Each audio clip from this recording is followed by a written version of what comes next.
Has he been good to you? Say yes. Have he made a way for you? Say yes. Has he brought you through? Say yes. Has he brought you over? Say yes. Somebody shout, he's been good.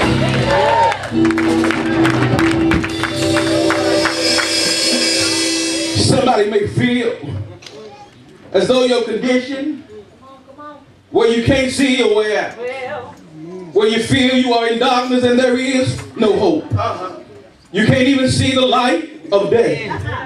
But I'm here to tell you today that there is a remedy for this blown fuse situation.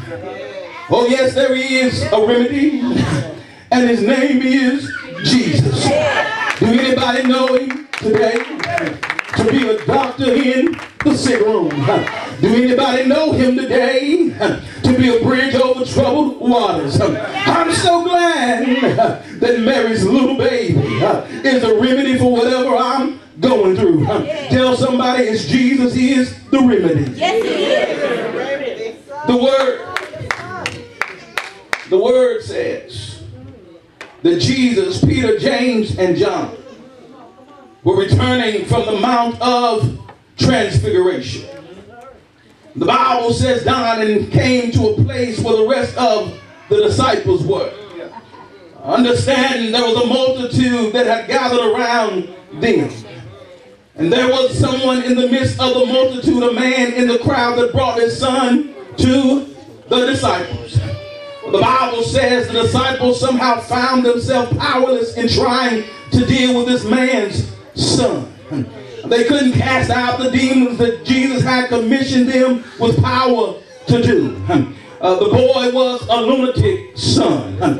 He was possessed and he was dumb in spirit. And I believe in my Baptist imagination that maybe if the boy could have talked to Jesus, he could have told Jesus what the problem was. For just a little talk of Jesus makes everything all right. But this boy, as the Bible states, there in verse 17, was dumb in spirit. He was too helpless to tell Jesus himself. His problem was one in which he could not position himself to tell Jesus about. A condition, Charlotte, to which he didn't have a clue or an answer. And so we see his father telling Jesus all about the problem. Are you going to pray with me? Whenever you need to talk about your problems, you don't need to go to your neighbor. Don't need to go to your friends. Because how many know they'll let you down? Most of the time they're powerless anyway. They might not even have the answer. But I can guarantee you one thing. If you take them to Jesus, I'm a witness. He will listen and make a way out of no way. Can I get a witness? Can I get a witness? Anybody know a little talk of Jesus? We'll make it all right. Yeah.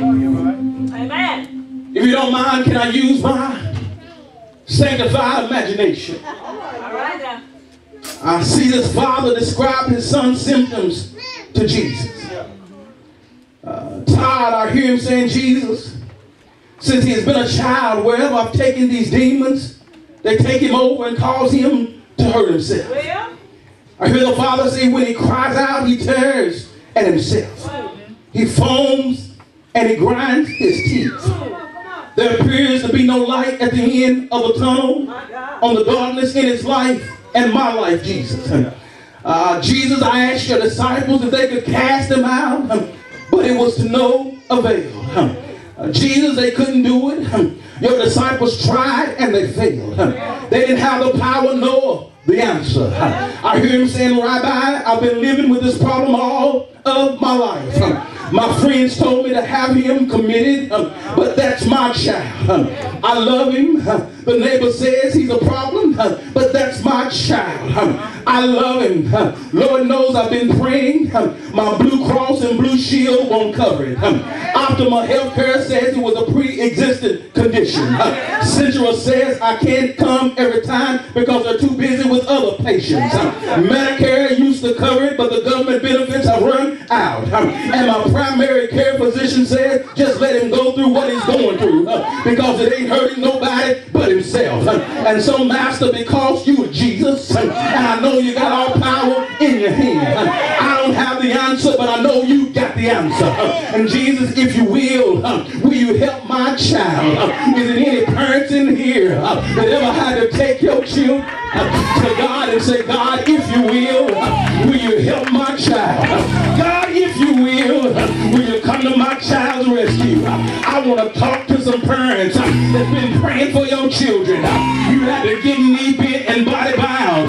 You had to cry a lot of tears in the midnight hour and say, God, this is my child. I know the world done gave up, but this is my child. I know folk done quit on them, but this is my child. I know folk don't want them, see them successful, but this is my child. And if you will, God, I know you got the remedy. Will you come on and see about my children? Anybody ever had to pray like that? I don't know about you, but I got a 16-year-old that's wearing my nerves, and I gotta go to God every day of my life. God, keep him from the game. God, keep him from drugs. God, keep him in school. I gotta pray day in and I gotta pray day out. But I'm so glad I got a report yesterday that he's doing all right. Got him a job, going to school, been in school all year. Ain't God all right? Don't tell me prayer won't work when he's drinking and driving. How many know God can turn them around when they strung out on drugs? How many know God can turn them around when they living a life that ain't pleasing to God? How many know God will turn it around? Say it! Say it! Say it!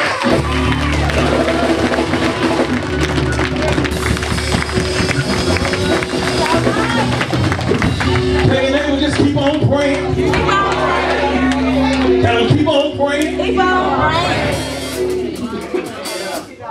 Let me get finished with this thing. Take your time. I can just imagine that now this father is a single parent. Because the Bible, there is no mention of the mother. But Biology 101 tells me that you can't have a child without a mother. Well, I hear this father saying, Master, it is pitch black in my life and in my son's life. I come to your disciples about the problems and they tried to remedy the situation, but it was to no avail. It's still dark. One thing I want you to notice is the inability of human means and agency to relieve the case of wretchedness. All that the Father's watchful and care could affect had long been tried.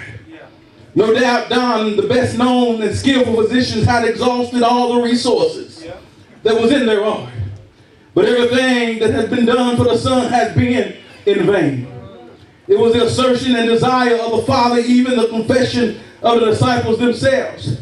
They said they could not cast out the demon. Let me say this real quick. There is no power on earth that can deal effectively with the sinner's case, that can expel from the humanity in the spirit of evil that has long ruled and afflicted and defiled it. There is no earthly power that can deal with problems. Amen. But we need a heavenly source. Amen. We need something far from above the sky. We need Jesus to deal with our situation. Amen. And I hear Jesus questioning the disciples' faith. He says, "O faithless generation, how long shall I be with you? How long shall I suffer you? What do I have to do to show you the answer and the power that you have?" Come on now. Consider, if you will, the application which was made to Jesus as the divine healer. How spiritual, significant, and instructive is the approach of the Father to Jesus. The important attached to faith comes out of this narrative. We see the demand for faith. For faith is the substance of things hoped for. Well, I see this father stating his case to Jesus, describing the suffering of his son. He implores compassion and entreats help. His only qualification and plea was, if thou can do anything. If I can do anything. Say it, Pastor. Say it, Pastor. His desire was for anything. Calls for Christ's marvelous and memorable utterance.